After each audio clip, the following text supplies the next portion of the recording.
Dans cet épisode, je vous propose un petit détour du côté de la myriade des référentiels et des tests officiels qui existent aujourd'hui pour évaluer notre maîtrise des langues.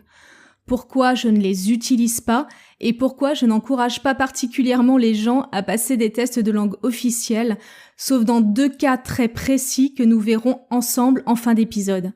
À tout de suite.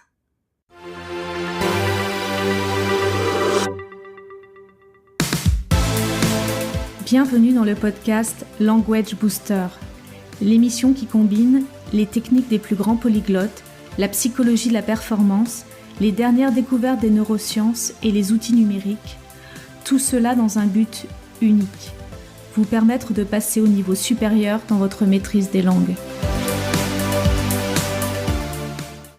Dans l'épisode précédent, nous avons vu ensemble une façon très simple, très intuitive de décrire les 4 niveaux de maîtrise d'une langue étrangère et le point magique à viser en priorité numéro 1 pour optimiser ses chances de réussir la quête.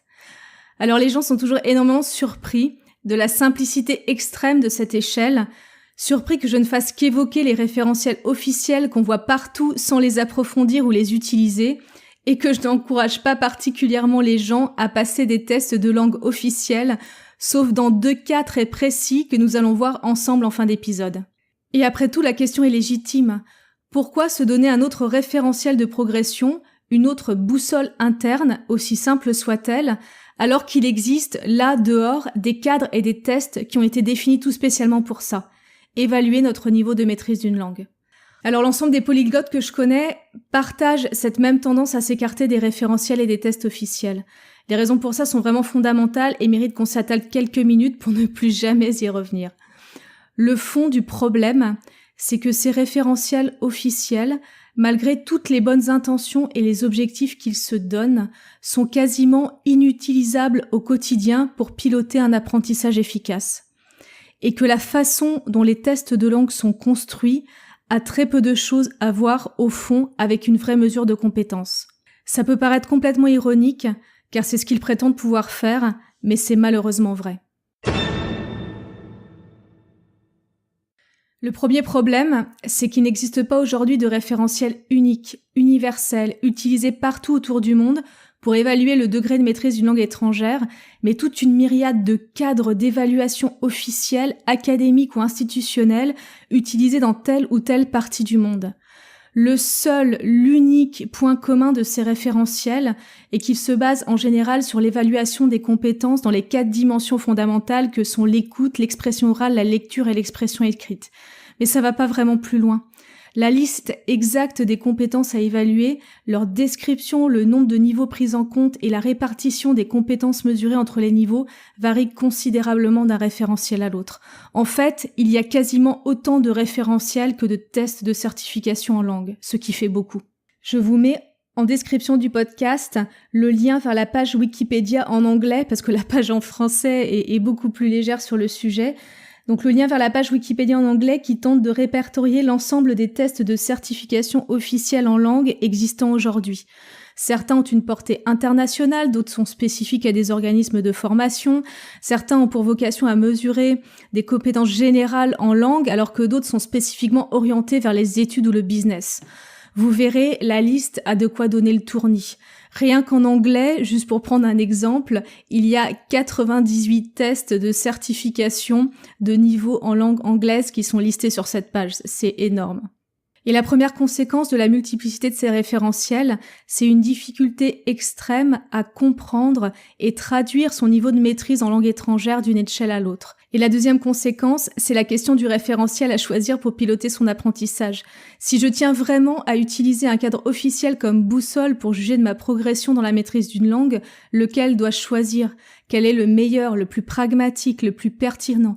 Alors très honnêtement, je serais bien en peine de répondre à cette question qui demanderait l'analyse comparée de tous les référentiels d'évaluation linguistique existants aujourd'hui autour du monde, ce qui fait absolument pas partie de mes projets et ce qui n'est absolument pas nécessaire pour piloter son apprentissage en langue de manière efficace. Sachez juste qu'au niveau européen, et je pense que vous le savez, nous disposons du CECR ou Cadre européen commun de référence pour les langues qui répartit les compétences linguistiques en 6 niveaux. A1, A2, B1, B2, C1, C2. Si vous êtes européen, vous en avez forcément entendu parler un jour ou un autre. Un des objectifs avoués de ce référentiel, c'est justement de servir de base unique, permettant de comparer des tests et des examens en différentes langues, mais aussi de fixer des objectifs d'apprentissage, de réorganiser des enseignements ou de concevoir des manuels pédagogiques. Ce CECR, c'est un référentiel qui est adopté de plus en plus largement, pas seulement en Europe, mais également autour du monde, pour structurer des cours, des tests et des examens. De plus en plus de tests et certifications linguistiques existantes fournissent des tableaux d'équivalence entre leurs niveaux et ceux du CECR. L'initiative, elle est excellente, mais on est encore très loin du compte, et comprendre comment son niveau de maîtrise se traduit d'un référentiel à l'autre reste encore largement une tâche impossible. En fait, si vous regardez sur les forums en ligne, ils sont pleins de questions d'apprenants en langue qui s'arrachent littéralement les cheveux en essayant de comprendre ce que leur score dans un test leur achète comme niveau dans un autre.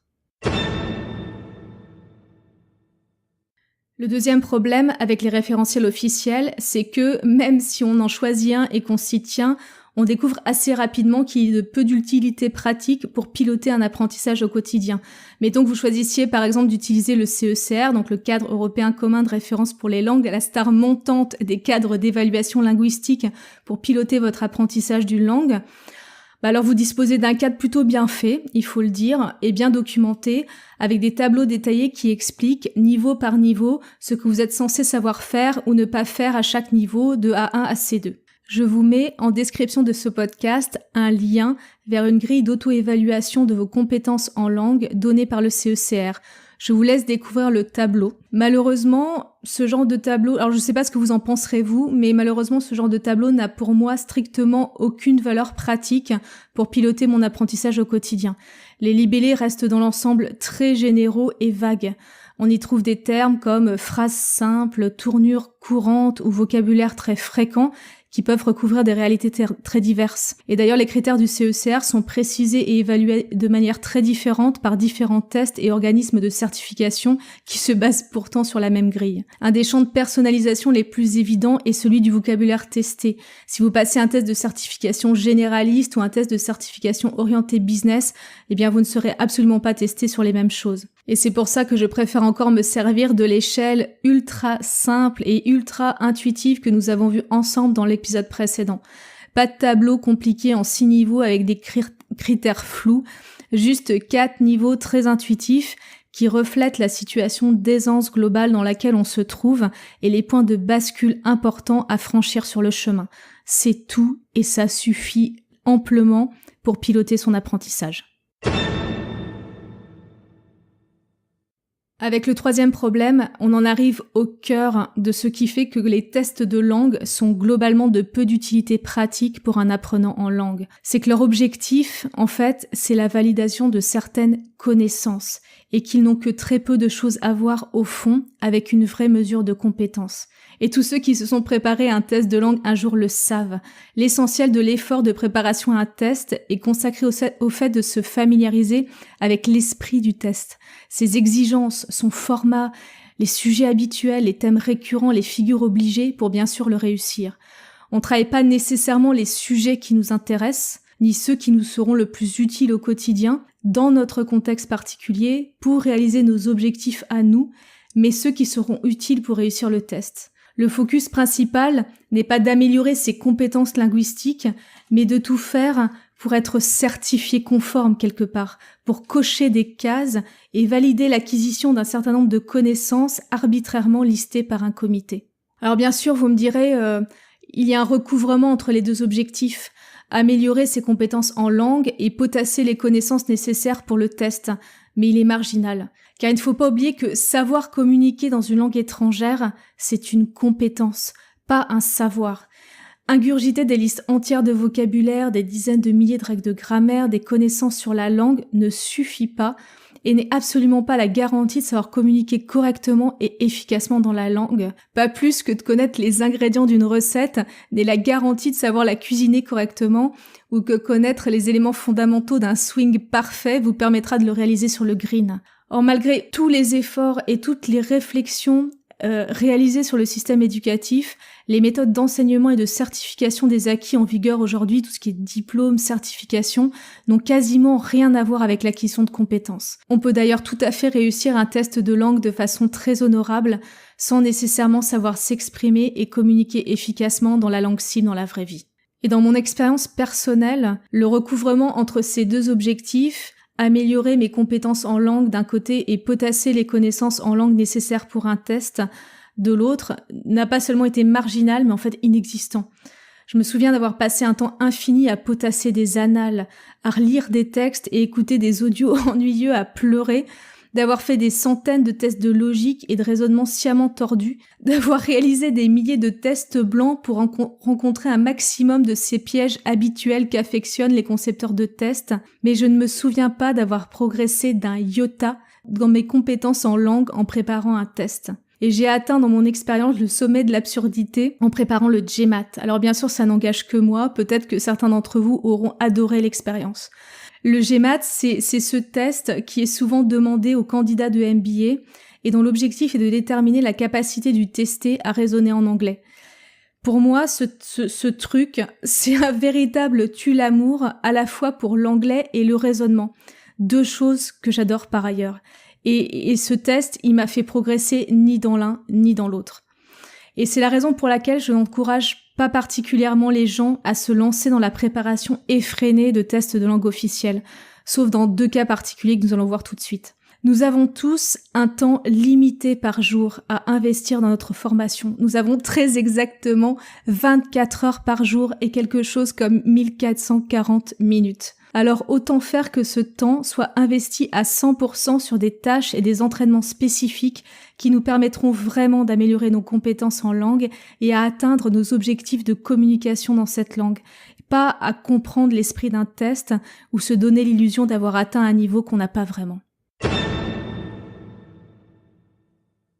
Alors, quelles sont les deux situations où passer un test de certification en langue peut malgré tout être une bonne idée ? La première situation, elle est assez évidente, c'est quand c'est obligatoire. Malgré leur manque d'utilité pratique pour piloter un apprentissage efficace au quotidien, les référentiels et les tests de langue ont bien sûr leur utilité, qui est de fournir un cadre formel, officiel, pour estimer et comparer de la façon la plus objective possible les compétences en langue des candidats. Disposer d'un certificat en langue étrangère peut faire partie des conditions d'accès à un poste ou à certaines fonctions. Les certifications en langue sont évidemment fondamentales si vous souhaitez devenir traducteur, par exemple, ou travailler dans des organisations européennes ou internationales. Si vous souhaitez travailler dans un autre pays que la France, votre futur employeur pourra vous demander de justifier d'un certain niveau dans la maîtrise de la langue de votre pays d'accueil avant de vous embaucher, et c'est bien normal. Même en France, justifier d'un certain niveau de maîtrise en langue étrangère peut être une condition à l'entrée pour des postes de cadre ou de technicien évoluant à l'international. Parfois, disposer de cette compétence peut être particulièrement crucial, car elle engage la sécurité. On peut penser par exemple au personnel navigant, aussi bien par voie ferrée ou aérienne, qui doivent amener en toute sécurité des passagers d'un pays à l'autre. Une bonne maîtrise de l'anglais, ou en tout cas de l'anglais opérationnel nécessaire à la bonne opération des transports et la sécurité du voyage est indispensable. Nous avons tous envie de voyager en sécurité. Donc les compétences en langue des personnes qui assurent notre transport sont fondamentales. Et pourtant, chaque année, de nombreux accidents autour du monde sont dus à des difficultés et des incompréhensions liées à un manque de maîtrise des langues. La deuxième situation dans laquelle passer un test de langue officielle peut être une bonne idée, c'est comme motivateur. Certaines personnes que je connais utilisent les tests de langue officielle pour se motiver. Ça leur donne un objectif clair vers lequel diriger leurs efforts. Un challenge avec une date précise, figée dans le temps et inflexible qu'ils devront respecter à tout prix. En général, les personnes qui les entourent sont au courant qu'ils vont passer le test, ce qui crée un facteur d'engagement social très important. À partir du moment où les personnes qui vous entourent, votre famille, vos collègues, vos amis sont au courant de votre objectif, il devient particulièrement difficile de se dégonfler et de ne pas tenir son engagement à passer le test. En plus, ce test, une fois passé, procure une mesure du travail effectué, aussi imparfaite soit cette mesure, et je pense que je l'ai couvert abondamment pendant cet épisode, mais c'est aussi une récompense, puisque un test réussi, c'est un certificat que l'on peut produire, une preuve officielle utile pour débloquer de nouvelles opportunités. Mais en dehors de ces 2 cas précis, qui ont chacun leur importance, et si vous vous posez la question pour vous-même, je ne vous conseillerais pas particulièrement de vous lancer à la conquête de certifications en langue. Votre temps, il est précieux. Il s'agit donc de l'investir intelligemment sur des activités et des entraînements spécifiques qui vous permettront vraiment d'améliorer vos compétences en langue, qui vous feront vraiment avancer en direction de vos objectifs et vous procureront beaucoup plus de plaisir sur le chemin que toutes les annales que vous pourriez potasser. Ce que je dis souvent, car c'est mon expérience personnelle, c'est que la vraie réussite en langue, le vrai test, c'est celui de la vraie vie. Quand vous arrivez parfaitement à vous fondre dans la population d'un autre pays, que vous êtes capable de sortir, d'échanger, d'aller au ciné ou au théâtre, de rire avec des amis, de développer des amitiés durables sans aucun frein ni souci, alors vous avez réussi. Quand vous passez un entretien ou donnez une présentation et que vous êtes à l'aise, que vous vous exprimez de manière fluide et intelligible, avec le bon vocabulaire et un bon accent, on vous demande rarement un papier pour justifier de vos compétences en langue. Ça a été le cas dans tous mes entretiens d'embauche avec l'anglais, et pour la petite histoire, c'est aussi ce qui s'est passé avec le GMAT.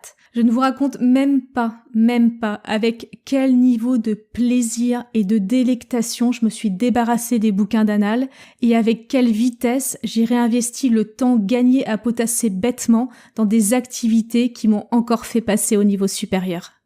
À tout de suite dans le prochain épisode.